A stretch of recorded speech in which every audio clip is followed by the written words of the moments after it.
All right, Can't Knock the Shuffle, episode 8. You already know what it is. And if you already know what it is, then you probably already know what I am about to ask you. If you haven't done so already, make sure that you leave a review on the podcast and rate it 5 stars wherever you get your podcasts from. It helps the show. It helps me feel good. It'll probably help you feel good. It's just a win-win all around, and we need more wins in 2020. Okay, without further ado, here we go.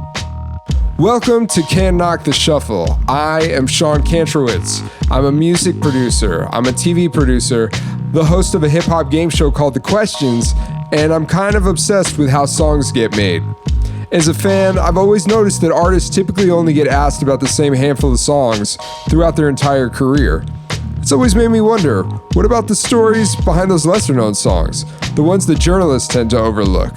And in my experience, those unheard stories are the ones that the artists really want to talk about anyway. So that's why Can't Knock the Shuffle exists. I take an artist's entire catalog, I put it in a playlist, throw it on shuffle, and then we talk about whichever songs are randomly selected. We take the interview angle out of the equation and leave it up to the algorithm to dictate which stories get told.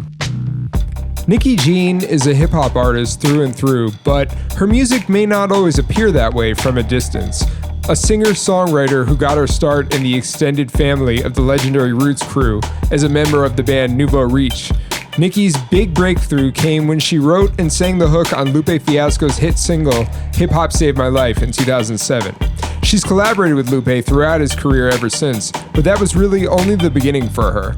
Her debut solo album, Pennies in a Jar, put her in the co-writing chair with over 30 members of the American Songwriting Hall of Fame, including Carole King, Burt Bacharach, Lamont Dozier, Carly Simon, Thom Bell, Barry Mann, and she's been keeping busy ever since, most recently releasing her Beautiful Prison album on her hometown of Minneapolis' powerhouse indie label, Rhymesayers Entertainment, a record that, by the way, I produced and worked on with her. So yeah, beyond being a fan of her and what she does, Nikki is also a great friend of mine.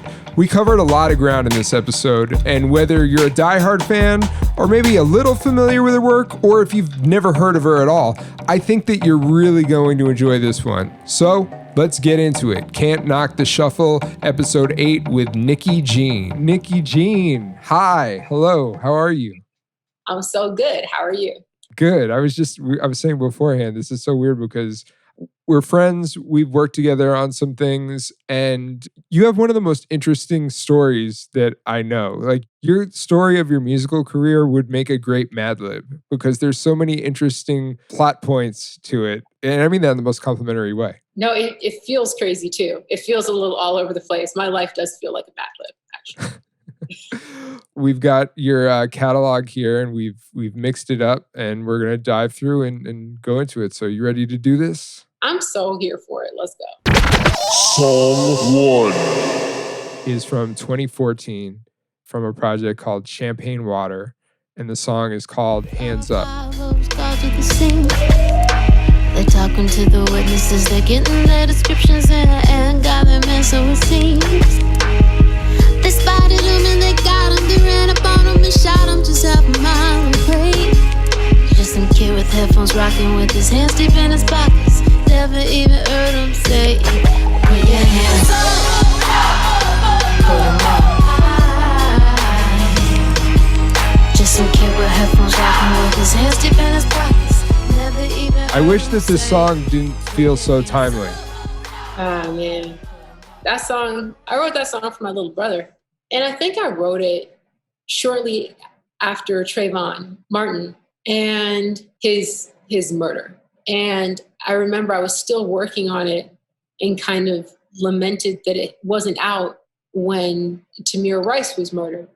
And I had this sickening realization at that moment that it would always be timely, that it's always timely, because there are always young Black people being murdered by police. And yes, I know Trayvon Martin wasn't murdered by police, but it is still a state-sanctioned murder when someone can be wearing a hoodie, eating like Skittles, and you shoot them because you're scared and get off, obviously, and get off. So hands up, I always think about my baby brother. And especially in these times, I'm always like, just, it's so hard to tell someone the police might be wrong. They are most of the time when it comes to dealing with like young Black men.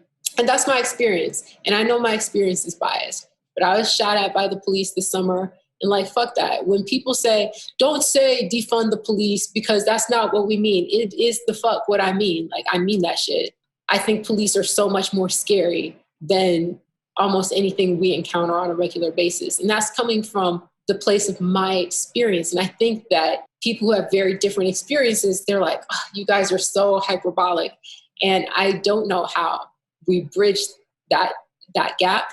But the song Hands Up, the first verse is about like the perpetrator, alleged, who's not even really a perpetrator, right? Like it's a person who just walked out of a corner store, is listening to music, has their hands in their pocket. But the second verse is kind of from the perspective of a police officer who's scared.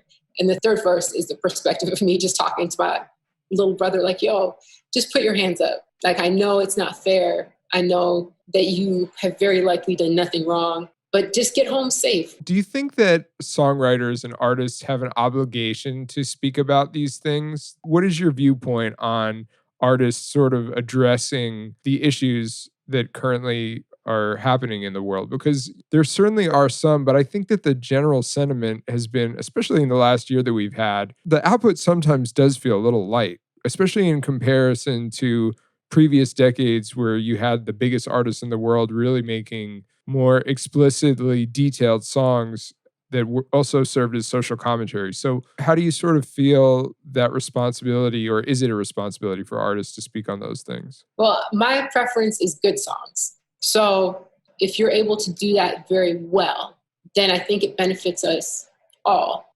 I think when Donald Glover released This Is America, that was like a great song because it was also a good song. I think when people who this is not what they do try and force it, it doesn't help any of us. I would prefer you just make really, really good music.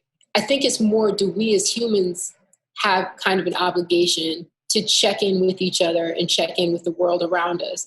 And for artists, if we're doing that, it will come out in our work. I think sometimes it doesn't come out in necessarily released work. I think sometimes people probably make heavier songs. They're like, oh, this is a downer, I'm not releasing it. But also in terms of 2020, it's so heavy that it doesn't hurt me that some of the offerings are lighter because we can't escape the heaviness of this year. There's almost nothing you can watch on TV. The pandemic, the elections, I think that in past eras, protest music has been to raise awareness about these social ills, but we're very, very aware right now.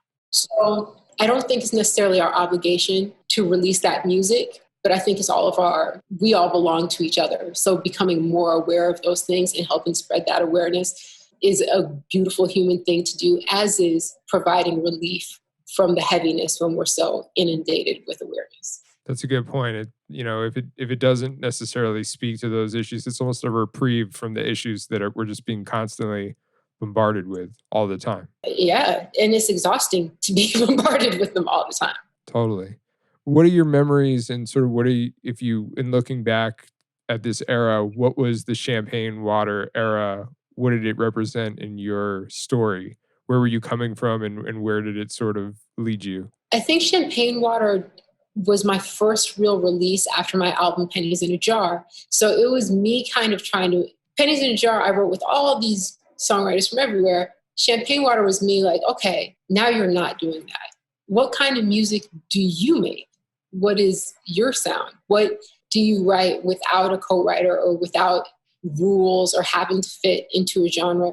It was definitely a homecoming to hip hop for me. And that was so beautiful. And I just had so much freedom on that project. And I definitely think that it bridged the gap between Pennies in a Jar to Beautiful Prison. And I'm still trying to figure out, like, what does that mean for me to be like a hip hop songwriter, to have these like strong hip hop elements and merge like my deep love of traditional American songwriting. I think it was a very important step in that direction. Song 2 is from 2007. It's a song that I'm sure you've probably talked about a bunch, but I'm always determined to peel back a layer of the orange that hasn't been peeled back before. It is... I'm imagining what song this is. Yeah, I saw you smile. I feel like you already knew. but it's called Hip Hop Saved My Life, Lupe Fiasco. Something, something, something. Stack that cheese. Mother, sister, cousin. Stack that cheese. He couldn't think of nothing. Stack that cheese. He turns down the beat right as Black impedes. Crying from the next room, a baby in need of some Pampers and some food and a place to sleep. That plus a black Cadillac on D's is what keep him on track to be a great MC. One you never heard of, I push it harder for the rhyme. I feel like murder, but hip-hop, you saved me. One you never heard of, I push it harder for the rhyme. I feel like murder, but That's what it is. hip-hop, you saved my life. Reps north side, so we I've had other artists on the show before. I think I was talking to RJD2 actually about the Mad Men theme that he did, A Beautiful Mind.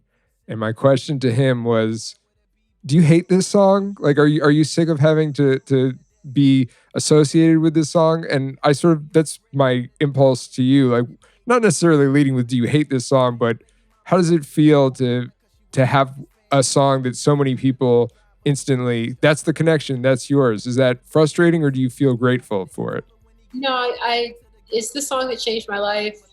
It's a song that allowed me to see the world. And just like 2-3 weeks ago, I met with this woman named Ashley Quinones, who's the wife of Brian Quinones, who was murdered by police in Richfield, Minnesota last year. And when I sat and talked to her, she was like, oh my God, that's you on Hip Hop Saved My Life. I remember that song. That song helped me through this time and that time. And you never know what your music, I mean, I'm very happy that that song is an uplifting song, and that it is like, oh, hip hop saved my life, instead of like a real downer. Yeah, that you weren't having a tantrum or in a mood when you wrote that. Yeah, like I prefer, and Khalees has many wonderful songs, but like I Hate You So Much right now. If I only had one song and that was my one song, I'd be like, oh man, you know, like this is not a downer of a song. This is kind of like an uplifter of a song. Yeah, like you almost have to think about like if it's going to be your walk-on music whenever you walk into a room or onto a stage, do you really want to be walking out every night or in every room to I hate you so much right now, something like negative? But Khalees has so many great songs. Oh, you know? of course, yeah. But that is exactly the point. You never know which of your songs could blow up, and then you're stuck with that song. And I'm just so grateful that mine is like kind of on the more uplifting vibe, that I get to hear a bunch of beautiful stories from beautiful people, and they have it tattooed on their body. And yeah, I like it. I fuck with it. I don't think I know the answer to this, which is why I'm going to ask you now. How did you meet Lupe in the first place? Like, how did you guys connect? So I'm dating myself. I was on the Roots top 8 in MySpace. And Shout it out. and 2 producers, Chris and Drop, saw me there. We're like, oh, you know, we're in Jersey. Let's come to Philly and work. And you might know, Chris and Drop produced Gold Watch, Gold Watch, and we did a song called Sunshine, and everybody really liked it, but particularly Lupe liked it. And they were like, yo, I think Lou wants to sign you. And I was like, what? Because I was already in a band, and I don't know. And one day he just called me, and he was like, hey, it's Lupe Fiasco. And I was like, okay. And that was, thus it began. Like we started recording together, and by that time next year, we were on the road. You were on the road after this song and the album had come out. Yeah. What's your memory of writing and recording this song? 10 minutes in a basement. 10 minutes in a basement, really? That's it. That's absolutely it. We did Little Weapon at G-Balls, us as engineers, studio, and we were at Chill's house, his manager, Chill, and we were in the basement. I remember they had a pit bull. As one must if you have a basement studio. It's sort of one of the, you got to have the monitors. You have to have a couch. It was pretty nice for a basement studio, but it was still a basement studio. Yeah, it was actually way nice. Like I had a little booth. But it was at Chill's house, and we were there, and he pitched me this song, and he was like, listen, this is not going to be a single. It's not going to have a video. It's not going to be any, but here's the idea for the song. And he kind of told me the story that's present in the song. And we didn't have a lot of time, and I just was listening to the beat, the soundtrack did, and I was like, huh. And I talked to Dice Raw from The Roots, who I was my bandmate. at the time, like a week or two previous. And he was like, Nick, like when you write to track, sometimes I feel like you're fighting the track. Like you need to ride the beat, like work with the beat, become a part of the beat when you write to these tracks. And I'm so fortunate to have had that education because Dice is such a master hook writer for the Roots, shout out, and himself, and for his theater stuff. Anyway, listening to the soundtrack track, I was like, how can I do this? And I just tried to take what Dice said, apply it to this story, and 10 minutes later, we knocked it out real simple. Like, we doubled it, and that was it. Don't overthink it, I guess, is the lesson there. That I never learned. I did it that one time, and then that was the last time. Well, you do it once, and then, you know, that gives you the freedom to be able to ignore that advice, you know, so many other times. I know what you mean, though, and I can kind of relate to it because as a musician and as just a listener of music, I definitely had a period in my life where I always almost looked down on top line vocals that just doubled an element that was already in the beat. So, like, I understand that resistance to doing that, but of course, it just works. It makes so much sense sometimes, but I don't know what it is about certain brilliant musicians like yourself and myself who we just hear that and sometimes at a stage in our life, we just have such an aversion to it, you know? I think so many times, and when I'm talking to like young artists too, I'm always like, you want to do something that's never been done. And so, you know, you'll sit and you'll spend all these hours trying to come up with chord progressions that have never been done and things that you've never heard before. And I think that it's taken me to a point in my career where, yes, we want to do something new and innovative, but let's not overlook the fact that just by us doing it, if we really tune into who we are and we bring our most authentic selves to our work, it's already new because we've never existed before. Like our unique blend of influences has never existed before. We don't have to try so hard to be different. Like we can trust that we are different. Right. It's like there's really a finite amount of colors that you could apply to a canvas. So it's not you have to invent a new color every time. It's just about how you see it, how you're going to hold the brush. There's 12 notes. Yeah. There's 12 notes at the end of the day. This is what we're working with. You mentioned that you were in a band before with Dice. In what ways do you feel being in a band was sort of advantageous to set you up as a collaborator? Because one thing I've noticed in my own personal journey is that I've encountered a lot of people who have always just made music solo and, you know, them at a laptop or them at a beat machine. And I think that there are advantages to that in that, you know, you sort of have to trust your own instinct and vision, but sometimes trying to meld or mesh with other ideas, we've all seen it. There are some people who don't play well with others. So in what ways did being in a band shape you early on? Oof. Shout out to all my former bandmates in Nouveau Riche. Dice Raw, Car Ferrari, Car Mateen, Dominic Angelella, Joe Baldacci, John, Alex. Shout out to all of them and love. I learned how to sing in a booth from being tortured by my bandmates. Now, I learned how to do everything from being tortured by them. And yes, it was torture. And yes, it was part of the best times of my life. Like it was the best of times and the worst of times, truly, truly. It made me so much better. And it drove me so very crazy. And it's kind of made everything after it seem easier and not as fun. Easier and not as fun. What do you mean? Probably anything is easier than being in a band with them. But I'm not sure if anything is as fun as It's not as rewarding, I guess. Well, legit fun though. Like there was a lot of fun that was had. And I still look back at our projects and feel like that was some of my strongest writing, concentrated. So like I still have writing now that emerges that I'm like, oh, this is very good. But I am able to look back at that point in time and be like, I see where it was weak, but I'm like, you had some good ideas there. And even more now, I look back at my bandmates with appreciation and be like, guys, we're really doing something. I do think that it made me, when I sit down, I have to co-write with people and to collaborate. I'm much more, when I write songs by myself or before I was in a band, I was like, okay, I have an idea and this is how I want it to go. And after working with them, was like, okay, so we're going to make music and we're going to see where it goes. Right. It's not going to fit the vision that you have beforehand because you have all these variables that are going to be introduced. It's not as important because I'm very much a Virgo and very particular and be like, it's not important to accomplish the idea I had in my head. It's important to accomplish great music, whether that's my idea or his idea or all of our ideas, and walking into it with the idea that, with the knowledge, hey, what you have in mind is not what it's going to be. I don't know what it will be, but it's not going to be that. What you have in mind is the starting point, and be okay with that and be okay with it. Like, so I think that's the big gift that it gave me. The evolution is actually where beautiful things you never imagined can happen. That is the real reward and the payoff. You just have to embrace and accept that it's going to be a ride. And it is always. Song 3. Is this song from 2019 or is this song from 2012? You could say both. It is Red, Black, and Blue. And it was a demo that was released officially on Beautiful Prison.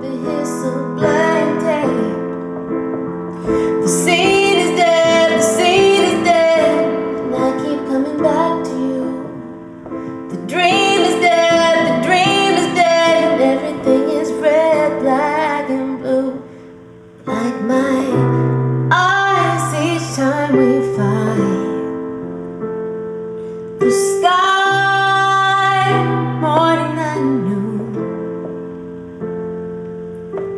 Ink on the page we tried to write. So this is actually a rip from a YouTube video, right? Yes. It's so good. Like this was the project that we worked on together, and this is a song that I have nothing to do with. This was done in 2012, and it's my favorite song on the album. We got to step our game up then, Sean.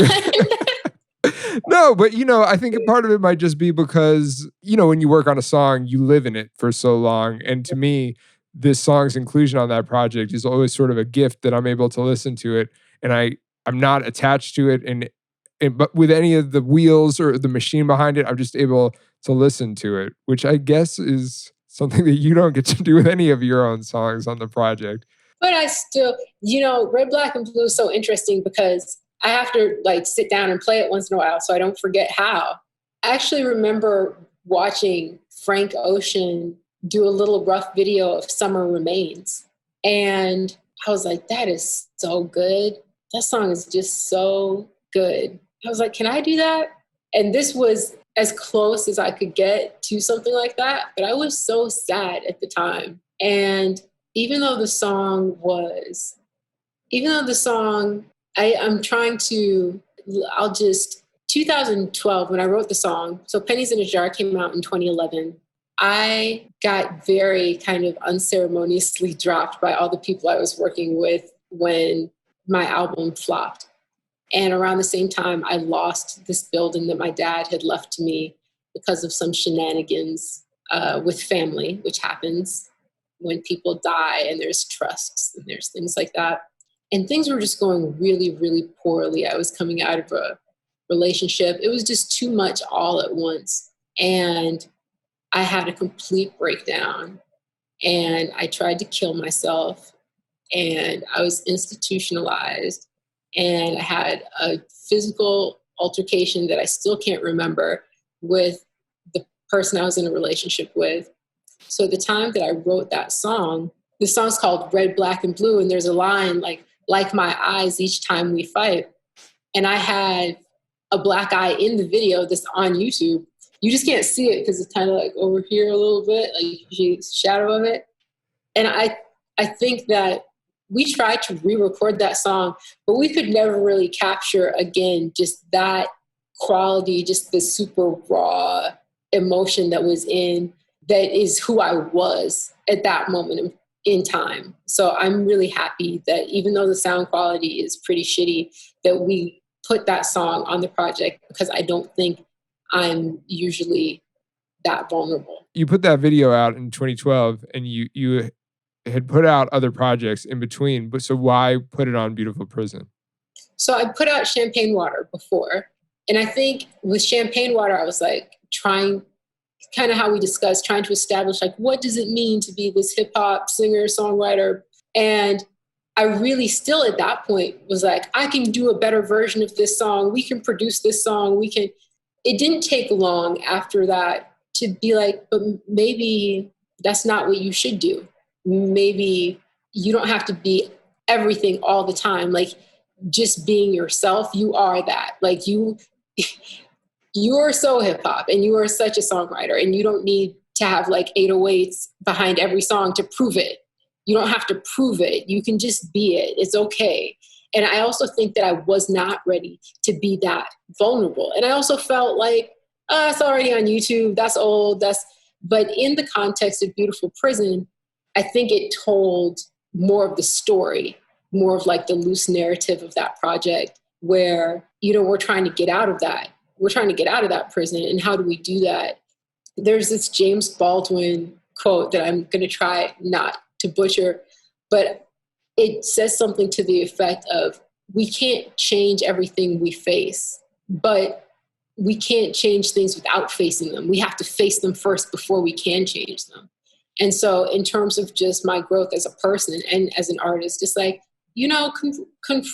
confront those things that you're uncomfortable with, like confront your vulnerability, let it be your strength, let it be strength for the people that listen to it, and just being willing to also be authentic when like, I wish I could reproduce this performance, but I can't. Like this is a singular performance for me and I can perform it again. And that other performance might also be good, but this performance is like a special one that I want to share.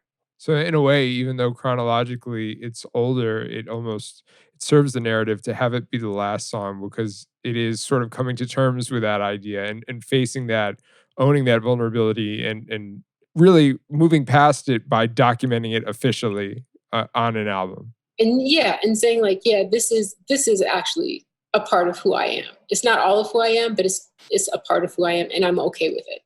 You were really kind of an early adopter, I would say, in terms of putting songs out on the internet, and it totally doesn't feel like a thing that is even worth distinguishing now. But MySpace, YouTube days, I was super early, and now I'm like, ugh. I was super early. You're like, I did that before you guys. I did it before it was cool. I did, and I got tired before it was profitable. But I always see, on anytime you post something or anytime you share something, I've seen many times in the comments, hey, I'm looking for a song that you posted in 2009. Can I get that? I try too. I really try and put it up there for them. Is there an archive? Is there a library? Like, do you ever think about trying to, even if it's just in the way that this demo was? That's a good idea. And sometimes my fans actually send me cool stuff. I recently got a version of Pennies in a Jar with Burt Bacharach's voice on it from a fan. How'd the fan have it, but you don't have it? It was in the Japanese release, and I can't buy that from here. Shout out to the fans. Yes. I love the fans. I love them. See, that'd be a cool project. It'd be like a call to action, like calling everybody who wants to be an archivist to the Nikki Jean archive. Like, let's pool together and build the library. I need them, and then I'll put them all on Bandcamp, and we'll live happily ever after. Song 4. Not a huge jump because it's on the same project, but this song is from 2019 on the Beautiful Prison album, and it is called People and Planes. Sometimes I stand out in the rain, don't know why, can't explain it, can't relate to a blue sky. Like all my people and planes, bullets and bombs. Where will they live? Where will they live? What could go wrong? People and planes. I just didn't see pandemics coming. I felt something. It is a song that seems rather prescient, doesn't it? Again, so I got to work with Kenny Gamble a little bit, and he said, look at patterns, look at things that people do over and over again, look at things that happen over and over again. So when you They smile in your face all the time. They want to take your place. He's like, I was just watching people. And I kept seeing it over and over.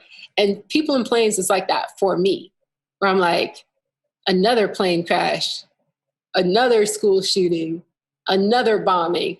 You're like, this is a pattern. Where will it end? We keep selling more and more guns. It makes sense to me that that will result in more and more people being shot. And I think it's interesting too. I just was on a meditation retreat. I'm pulling this up. My meditation retreat, I think about this a lot because, as you know, I have to try and keep a level head in these troubled times. And it says, when I cause harm, I'm hurting. When others cause harm, they are hurting, which is like a much more like namaste way of saying hurt people. But, you know, you see it.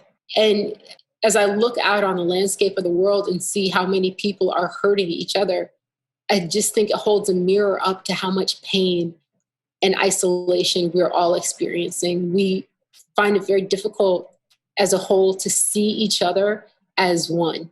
And that's a weird description, but that's kind of what the song is about. You say, can't get to heaven only as high as my people. You know, like our liberation is tied up in each other's liberation.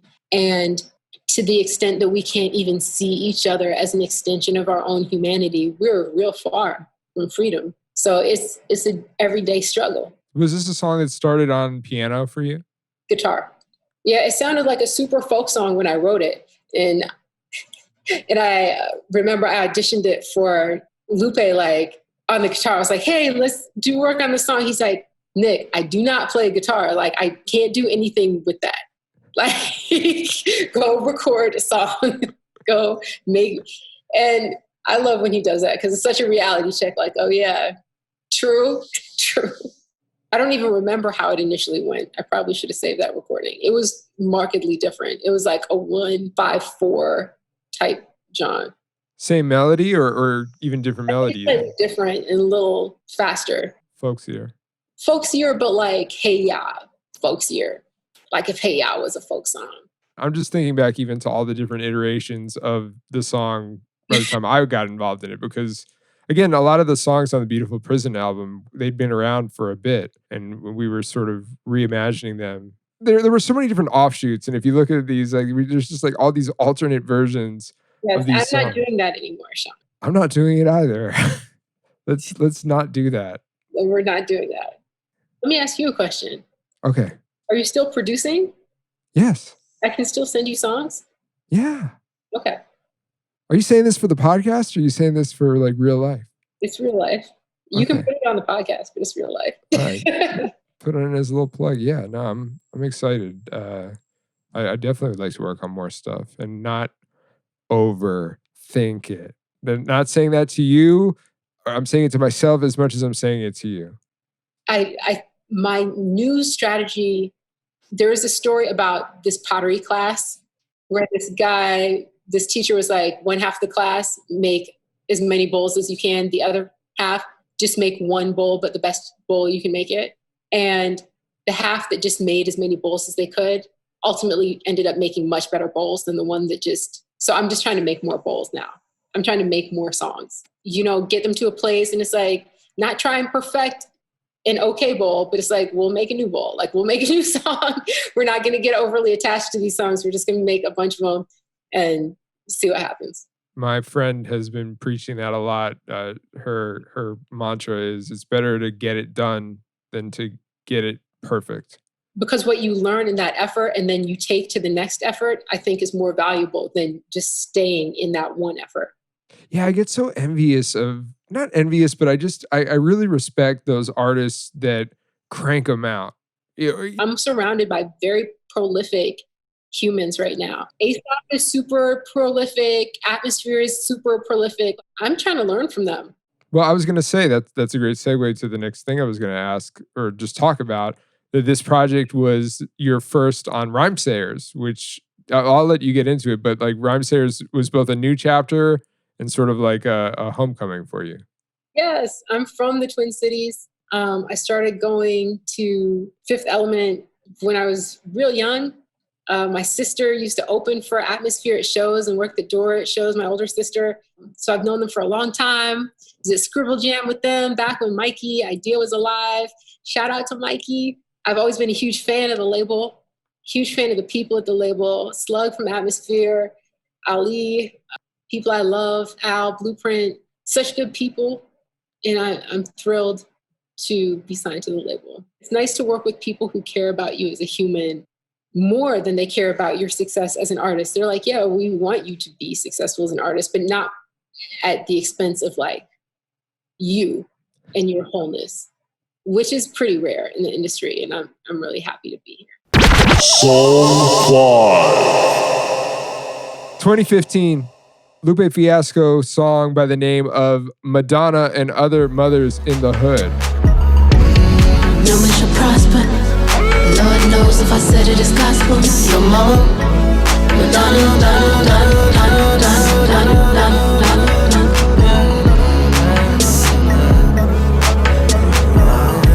no man shall touch this. God said nobody can fuck with your mama, Madonna.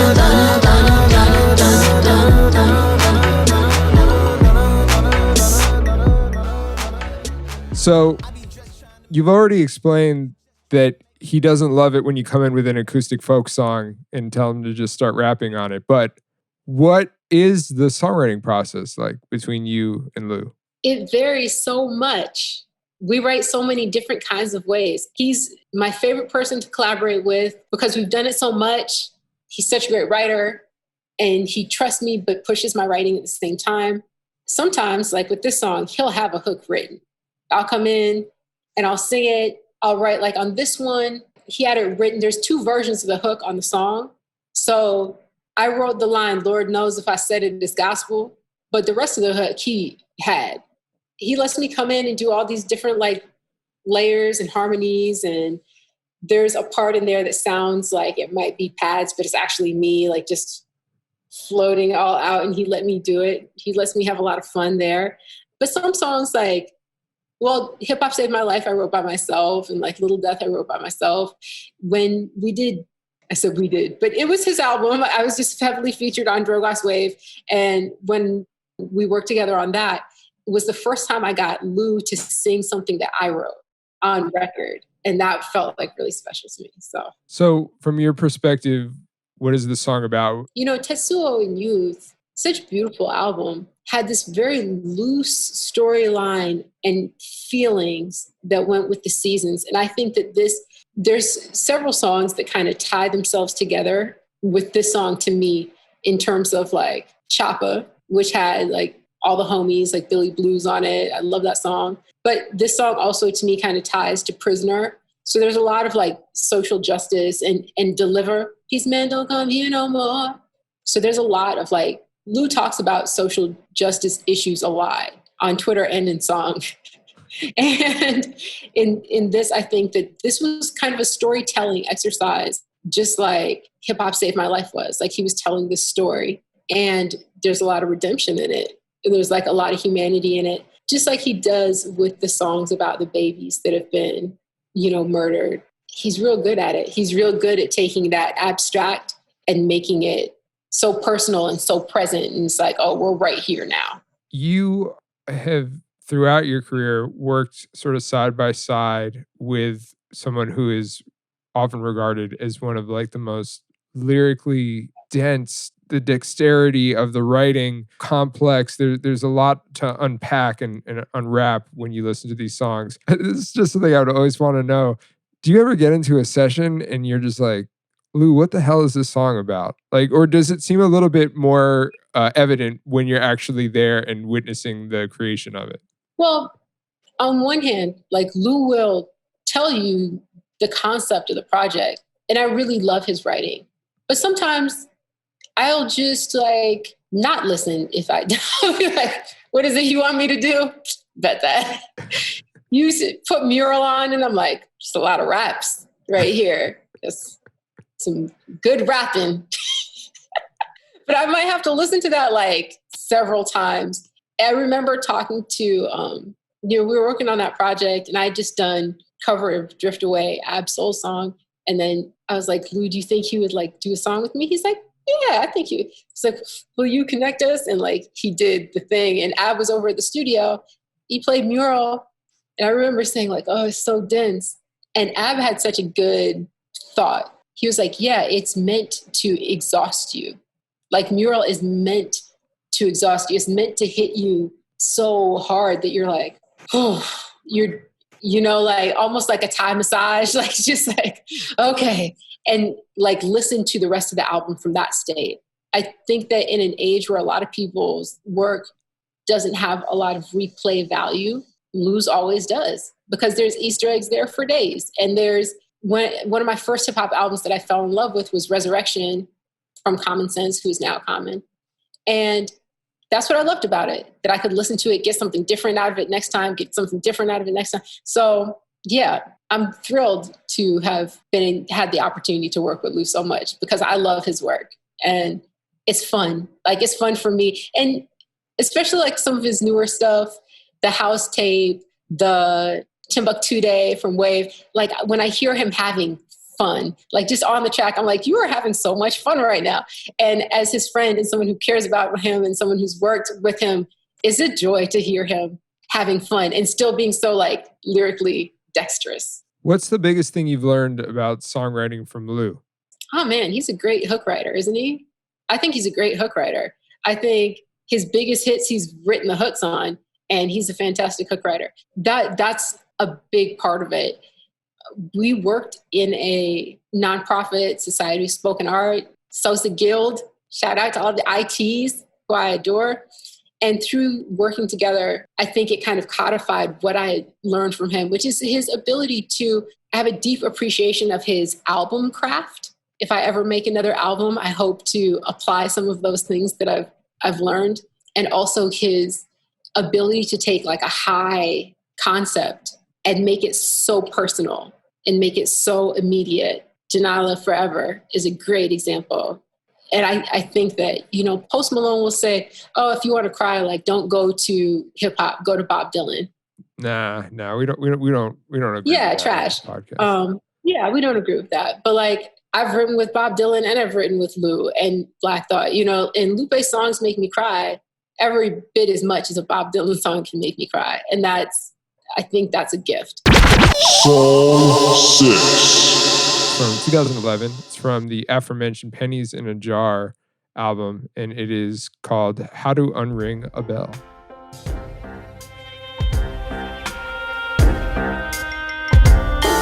Like the snow from the sky, like a tear from an eye, like a shot out of a gun. Now I can't stop the rain and I can't stop the pain. I didn't mean to hurt no one. Who can tell how to unring a bell? I know that once you choose, the hand you play is yours to lose. I know that the premise of the album was deeply involved in the marketing and the narrative of the album, but it still bears sort of repeating and exploring. You worked with legends on this album. Every song on this album was you paired with a writer from the American Songwriting Hall of Fame. Yes. How does that, how, huh? What? Jody Gerson, she's really powerful. She made these things happen. I'm passionate about songwriting. I'm passionate about songwriters and songwriters from this era, mid-20th century pop, which is all of Motown, but it does include the Philadelphia sound. It includes people who've long since passed, like Woody Guthrie, but also people who are alive, like Bob Dylan. So I got to go around the country and write with as many of them as would possibly write with me. At the end of the day, I wrote with 40 Hall of Fame songwriters. Not all of our work was good, and not all of it made the album.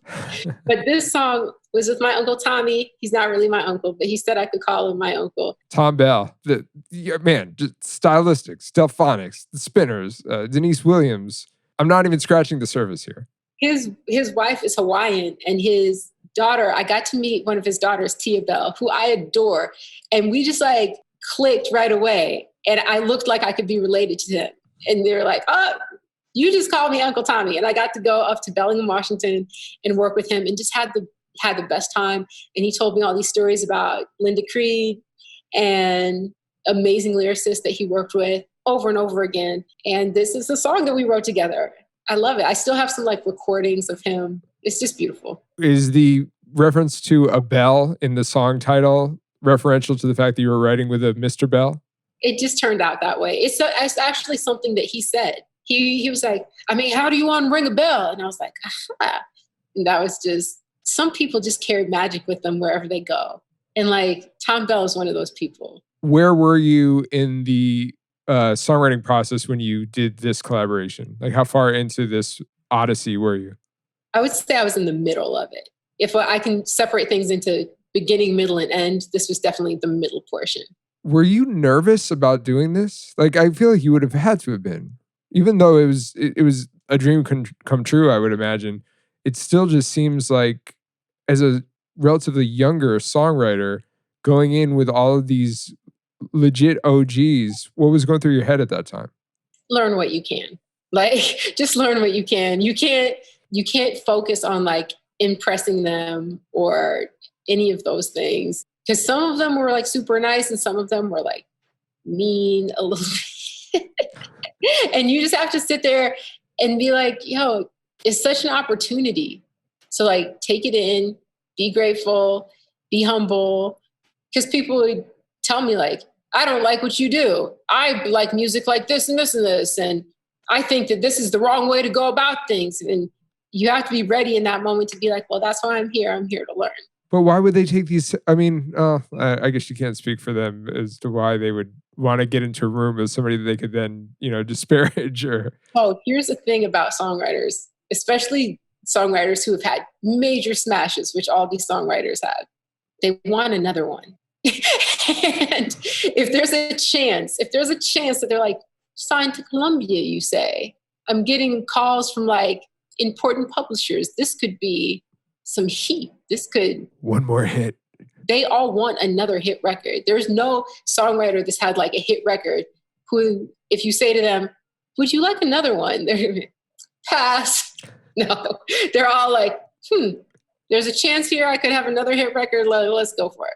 How did you write How to Unring a Bell together? He was playing piano and humming. So he writes very similar to Burt Bacharach. They're both classically trained composers. So when they write, they're also writing a melody line, which is also how Barry Mann writes. And then this is a beautiful thing about writing with them, because it used to be songs for publishing, you'd get 33% for the chords, 33% for the top line melody, and 33% for the lyrics. And then it switched to now with tracks, it's like 50% for the producer, the production, the track, and 50% for like the top line and the lyrics. You have to, when you work with a writer who writes these melody lines, they're very specific about syllable counts, about how sonorous the words are, about the scansion, about where the stress is on the word. So like if you're saying second, the accent is on the sec, not on the und. So you couldn't put that in a line that says second. You'd have to say second. And if they already wrote da da, you better find a different word. Like that doesn't work. So it's a very like Sudoku crossword style, but make it art of writing assignment. I mean, I can't be the first person to sort of draw the connection here that sounds awfully similar to how a lot of these later 20th century writers, the rappers, the MCs also treat the way that they are sort of piecing together these puzzles.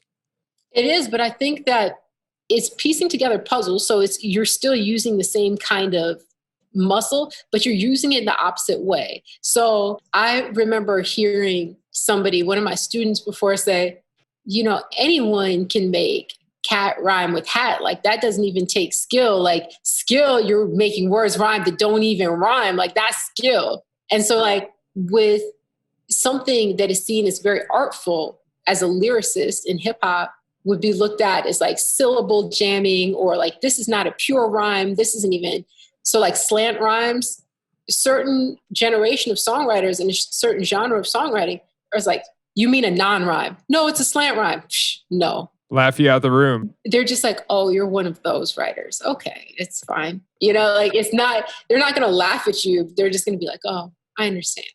It's definitely puzzles and it's definitely problem solving, but you want to get all those skills under your belt so that you just have such a sense of it, to have such a like innate sense of it, so that when you sit down to write, you are able to actually let the art come. Like you've worked on your craft enough that you're a solid vessel when the inspiration comes or when you just sit down to do your work. Did it feel risky for you at the time to, coming from the background that you were coming from and the music that you were known for, and then putting out an album of music that it didn't exist it wasn't Hip Hop Saved My Life.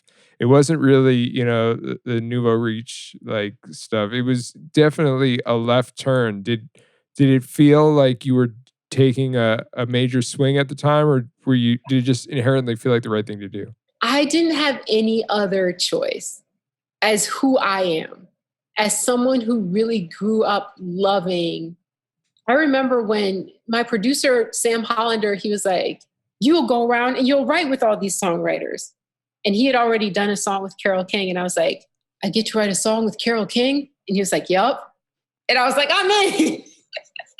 Like it was an offer I couldn't refuse. No offer of like riches and fame could compare with me being able to like sit in a room with Mr. Bacharach or Lamont Dozier or, you know, Carly Simon, just be my absolute heroes and work with them and hear their stories. And it is an incomparable experience. I'm so honored I'm the person that got to have it. Song 7. It's what we affectionately call Lucy in the industry, because I don't think this belongs on any album, but it is the song Take You Out. You out. For a little fun, let me take you out. You're my favorite ex, best breakup sex. Yes, let me take you out tonight. Maybe you're 45, maybe you're not. Really sounds silly looking back, but I really thought you were special. But now I think a 38 special might be the thing, 'cause you're just like my last friend. Classic example of a song sounding like it's one thing and being perhaps a little darker. It's a Motown song. Think about all the great Motown songs, right? Sugar pie, honey bunch. You know that I love you. I can't help myself. Like, this is a heartbreak song, but it sounds so upbeat. And that was the secret of Motown. And Mr. Dozier told me this when I sat with him. He's like, yeah, we always, where did our love go? Like, it sounds good and it feels good, but she's like, our love is gone. Like, that's not great. So that's such a classic Motown lesson. I think Prince did that a lot really well too. It's that dichotomy of the meaning and the way that it's presented. It's sort of just irresistible when it's done right. And I think it comes back to that balance of things being like too heavy. They become so heavy that they're not enjoyable. Sometimes those heavy songs are like the best example I have of like a great cathartic release song in the past, just barely 10 years, Somebody That I Used to Know. But it was still kind of upbeat. Totally. I always want. And also, I guess I'm learning that all the lessons that I got from my songwriting homies, like Jeff Barry, is that you have to be like the hero of your own song. So if you're really sad and fucked up, and then you write a song that is also like, yo, I'm sad and fucked up, and then it also sounds really sad and fucked, it's hard to come out as the hero. And I think I'm still learning how to be like, no, be a little more like, fuck with yourself a little more, like be a little more heroic in your work. But I think somebody who did that relatively recently, was Jessie Reyez in Figures, because she is sad and she is fucked up, but she does come through that song as the hero. I think Take You Out for me was just coming through that song as like a spectacular, heroic villain. Heroic villain. We talked a lot about thinking and overthinking and trying things out. Did this song also have a similar journey, or was it pretty immediate from its inception to let's just capture the rawest version of it? No, I was pretty pissed off.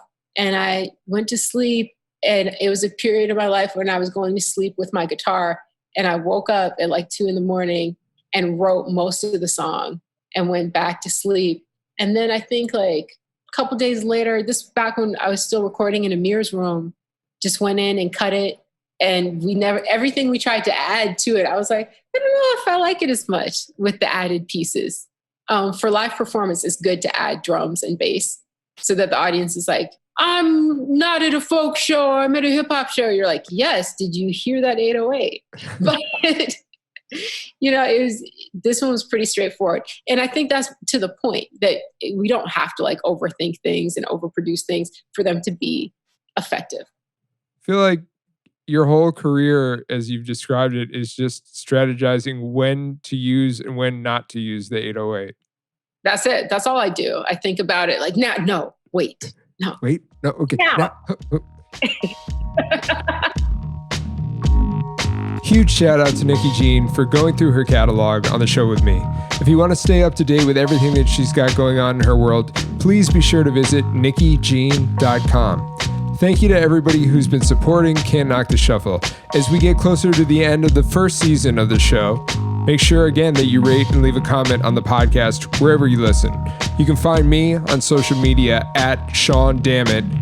That's SeanDammit. And I also strongly urge you to check out my hip hop game show, The Questions, by visiting questionshiphop.com.